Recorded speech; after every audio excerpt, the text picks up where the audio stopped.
కోవూరు నియోజకవర్గంలోని పోతిరెడ్డిపాలెం పంచాయతీలో MLA Vemireddy Prashanti Reddy health clinic ను ప్రారంభించి అనంతరం సుమారు 322 మంది రైతులకు రాజముద్ర కలిగిన పట్టాదారు పాసు పుస్తకాలను పంపిణీ చేశారు. ఎన్నో ఏళ్లుగా పెండింగ్ లో ఉన్న ఈనాం భూములు సమస్య పరిష్కారం అవ్వడంతో స్థానిక రైతులు హర్షం వ్యక్తం చేశారు. ఈ సందర్భంగా ఎమ్మెల్యే మాట్లాడుతూ ఎన్నికల సమయంలో ప్రజలకు ఇచ్చిన 2 ప్రధాన హామీలలో ఈనాం భూముల సమస్య ఒకటని, దానిని నెరవేర్చడం సంతోషంగా ఉందన్నారు. ఇన్ని సంవత్సరాల నుంచి పూర్తిగా డెల్టా ఏరియా అయిన మన కోవూరు కాన్స్టిట్యున్సీలో నెల్లూరుకు కూతవేట్లో ఉన్న పోతిరెడ్డిపాలెం గ్రామంలో ఇన్ని రోజుల నుంచి ఇంతమంది రైతులు అవస్థపడుతుంటే ఎందుకు ఊరుకున్నారో నాకు అర్థం కాదు. ఇక్కడ చేయడానికి పనులే లేవని చెప్పి ప్రతి ఒక్కరూ ఇంతకు ముందు చెప్తూ ఉంటారు. కానీ ఈరోజు ఇంతమంది మన సుమారు 322 పట్టాదారు పాస్ పుస్తకాలు రాజముద్రతో ఈరోజు ఎన్నో సంవత్సరాల నుంచి వాళ్ళకి అందనటువంటి పాస్ పుస్తకాలని ఈరోజు అడంగల్లో ఎక్కించి ఆ ఇనాం భూముల్ని వాళ్ళకి మనం ఇస్తున్నామంటే ఇటువంటి కార్యక్రమానికి స్పందించి మనం అడగంగానే మనకి సహాయం చేసిన మంత్రి అనగాని సత్యప్రసాద్కి, అలాగే ఇలాంటి ఒక సిస్టమ్ని తీసుకొచ్చి ఉన్న ఆర్థిక వ్యవస్థని సరిదిద్దుకుంటూ అంధకారంలో ఉన్న రాష్ట్రాన్ని వెలుగుల్లోకి తీసుకొస్తూ ఒక పక్క సంక్షేమము ఇంకో పక్క అభివృద్ధి 2 సమపాలల్లో తీసుకొస్తూ పేద ప్రజలకి అండగా ఉంటున్న ఈ ప్రభుత్వం అవి మాత్రమే కాకుండా ఇలాంటి పనులు, ఇలాంటి సంస్కరణలు ఎంతో మంది ఎక్కడెక్కడో అవస్థ పడుతున్న రైతులకైతేనేమి ఎవరికైతేనేమి మీకు అందరికీ తెలుసు. అసలు ల్యాండ్ యాక్ట్ రద్దు చేయడం మన తొలి సంతకంగా ముఖ్యమంత్రి చంద్రబాబు నాయుడు గారు అధికారంలోకి రాకముందు ఎలక్షన్ ముందు చెప్పారు. రాగానే ల్యాండ్ యాక్ట్ రద్దు చేశారు. ప్రతి ఒక్క రైతుకి పట్టాదారు పాస్ పుస్తకాలు రాజముద్రతో ఇవ్వడం జరిగింది. అలాగా అందరూ పట్టాదారు పాస్ పుస్తకాలు తీసుకుంటుంటే ఎన్నో గ్రామాల్లో ఇలాంటి రైతులు ఎంతో మంది సంక్షేమ పథకాలు అందక పేద రైతులు ఎంతో మంది బాధపడుతుంటే ఈరోజు వాళ్ళకి ఈ పట్టాదారు పాస్ పుస్తకాలు అందివ్వడం నిజంగా ప్రజల సమస్యను తీసుకొచ్చి ఈ ఊర్లో ఈ సమస్య ఉందమ్మా, ఈ సమస్య ఎలా అన్నా చెయ్యాలి, అప్పుడే మా ఊరు గ్రామస్తులు సంతోషంగా ఉంటారు అని చెప్పి గ్రామస్తుల కోసం పనిచేసే ఇటువంటి నాయకులు ఉన్నంత వరకు కూడా గ్రామాలు అభివృద్ధిలోకి వెళ్తాయని చెప్పి నేను తెలియజేసుకుంటున్నాను.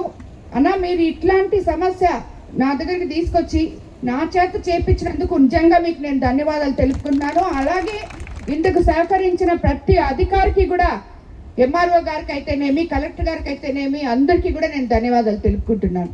మన ప్రభుత్వం అధికారంలోకి వచ్చిన తర్వాత మీకు అందరికీ తెలుసు, మనం సూపర్ 6 పథకాలు చెప్పాం, అవి సూపర్ హిట్ చేసుకున్నాం. పెన్షన్ చెప్పాం, పెన్షన్ 1వ తేదీకంతా 4000 ఇస్తున్నాం. తల్లికి వందనం చెప్పాం, ఆల్రెడీ పోయిన సంవత్సరం ఇచ్చాం. ఈ సంవత్సరం ఇప్పుడు 22వ తేదీ నుంచి ప్రతి బిడ్డకి ఎంతమంది బిడ్డలుంటే అంతమంది బిడ్డలకి ఆ తల్లుల అకౌంట్లో తల్లికి వందనం పడబోతుంది. అలాగే అన్నదాత సుఖీభవ చెప్పాం, ఆల్రెడీ 2 సార్లు అన్నదాత సుఖీభవ ఇప్పుడు ఇవ్వడం జరిగింది. పోయిన సంవత్సరం ఇచ్చాము, ఇప్పుడు మొన్న సగం ఇవ్వడం జరిగింది.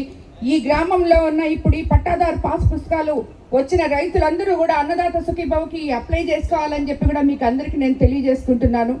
అలాగే స్త్రీ శక్తి పథకం కింద మహిళలు ఉచితంగా బస్సులో ప్రయాణించవచ్చు అని చెప్పి చెప్పాము ఎలక్షన్ ముందు. అదేవిధంగా మనం అది కూడా చేశాం. ఈ రకంగా చెప్పుకుంటూ పోతే మత్స్యకార సేవలో, ఆటో సేవలో అన్నిటికన్నా ముందుగా అన్నా క్యాంటీన్లు మూసివేయబడి ఉన్నాయి. 5 రూపాయలకే పేద ప్రజలకి ఈ ఊరు నుంచి కోవూరుకి వెళ్ళినా ఎక్కడికి వెళ్ళినా మధ్యాహ్నం పూట వాళ్ళు భోంచేయడానికి కోసం అని చెప్పి మొట్టమొదటిసారిగా మన కోవూరు కాన్స్టిట్యున్సీలో కోవూరులో అన్నా క్యాంటీన్ ఏర్పాటు చేసుకోవడం జరిగింది. ఈ మాదిరి 200 చిల్లర అన్నా క్యాంటీన్లు రాష్ట్రం మొత్తం కూడా ఏర్పాటు చేయడం జరిగింది. అలాగే ప్రతి స్కూల్ని సంస్కరిస్తున్నాం. క్లాస్కి ఒక టీచర్నిగా పెట్టి పిల్లలు బంగారు భవిష్యత్తులో నడిచేలాగా మన యువ నాయకులు నారా లోకేష్ బాబు గారు ప్రయత్నం చేస్తున్నారు. అలాగే ఉప ముఖ్యమంత్రి పవన్ కళ్యాణ్ గారు పల్లెలన్నీ పట్టణాలు చేస్తానని చెప్పి ఏ రకంగా అయితే చెప్పారో పల్లి పండుగ పేరుతో ప్రతి పట్టణంలో రోడ్లు వేసుకోవడం జరిగింది. ఎక్కడా గుంతలు లేకుండా మనం పూడ్చుకోవడం జరిగింది. అదే కాకుండా కొత్త రోడ్లు వేసుకున్నాం. ఈరోజు మనం కోవూరు కాన్స్టిట్యున్సీలో తెలుగుదేశం ప్రభుత్వం అధికారంలోకి వచ్చిన తర్వాత మన దగ్గర డబ్బులు లేవు, మనం చాలా కష్టాల్లో ఉన్నాము అని మీకు అందరికీ తెలిసినా కూడా సుమారు అన్ని రంగాల్లో, ఇరిగేషన్లో అయితేనేమి, ఆర్ఎంబీలో అయితేనేమి, పంచాయతీరాజ్లో అయితేనేమి, ఇలాగ చెప్పుకుంటూ పోతే అన్ని రంగాల్లో సుమారు 760 కోట్లతో మనం అభివృద్ధి పనులు చేస్తున్నాం కోవూరు కాన్స్టిట్యున్సీలో మాత్రమే. రాబోయే రోజుల్లో ఇంకా కూడా జరిగింది 2 సంవత్సరాలే, జరగాల్సింది ఇంకా ఉంది. రాబోయే రోజుల్లో ఇంకా మరిన్ని అభివృద్ధి పనులు చేసుకుంటూ ప్రజలకి అండగా నిలుస్తుంది ఈ ప్రభుత్వం అని చెప్పి మీకు అందరికీ నేను తెలియజేసుకుంటున్నాను.